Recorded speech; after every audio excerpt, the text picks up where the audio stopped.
जोधपुर में हैं और हमारे साथ बातचीत करने के लिए भारत सरकार के वरिष्ठ मंत्री गजेंद्र सिंह शेखावत साहब हैं।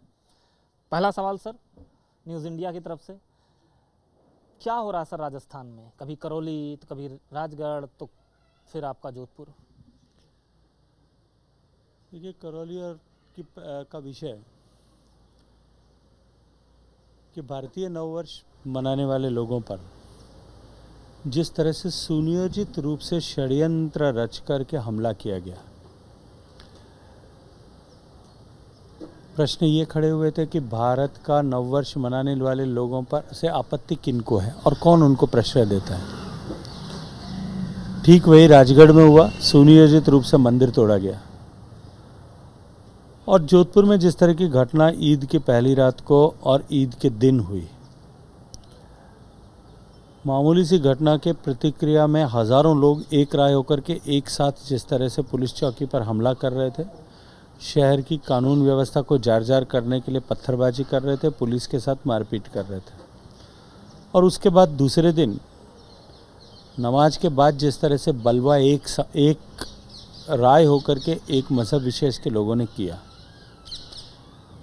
वो दंगा नहीं था क्योंकि दूसरा कोई पक्ष नहीं था। हालांकि मुख्यमंत्री जी ने भी कहा है कि वो दंगा नहीं था, लेकिन उनकी परिभाषा और सोच अलग है। उनका कहना है कि जब तक 5-6 लोग न मरे हों तब तक वो दंगा नहीं हो सकता।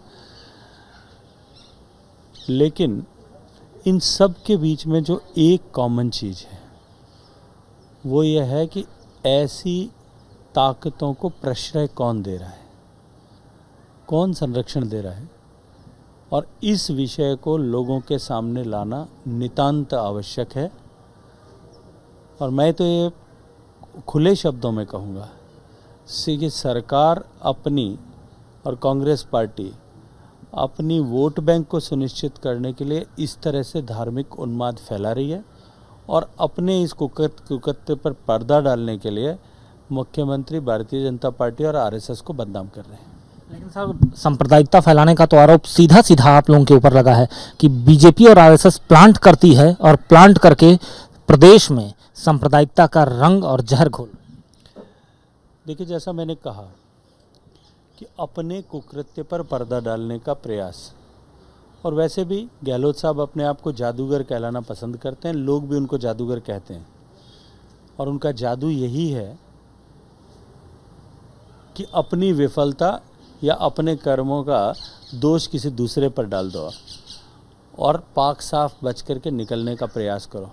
लेकिन अब के बार जोधपुर में जिस तरह के हालात बने और जिस तरह की घटनाएं हुई है, अब की बार सत्य सब लोगों के सामने उद्घाटित हो गया है। लेकिन सत्य उद्घाटित होने की आप बात कर रहे हैं। गहलोत साहब कह रहे हैं कि जितने भी राज्यों में दंगे हुए हैं, 7 राज्यों का उन्होंने जिक्र किया, उन्होंने कहा उनकी जांच करा लें। देश के गृह मंत्री अमित शाह, दंगों के पीछे कौन है साफ नजर आ जाए। देखिए, अगर अशोक गहलोत साहब ने कहा है तो मैं उनसे आग्रह करूंगा कि करौली, अलवर और राजगढ़, इन तीनों घटनाओं की जांच आप तुरंत सीबीआई को दे दें।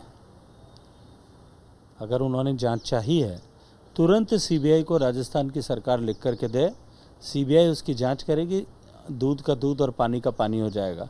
भारत सरकार के वरिष्ठ मंत्री गजेंद्र सिंह शेखावत साहब थे। उन्होंने गहलोत सरकार के ऊपर कई सवाल उठाए। खुद कहा कि गहलोत सरकार अगर वाकई में जांच चाहती है तो इन दंगों की जांच सीबीआई को सौंप दे। अब तय करना है गहलोत जी को। न्यूज़ इंडिया के लिए कैमरा पर्सन उपेंद्र के साथ अजस्त्र पीयूष शुक्ला, राजस्थान।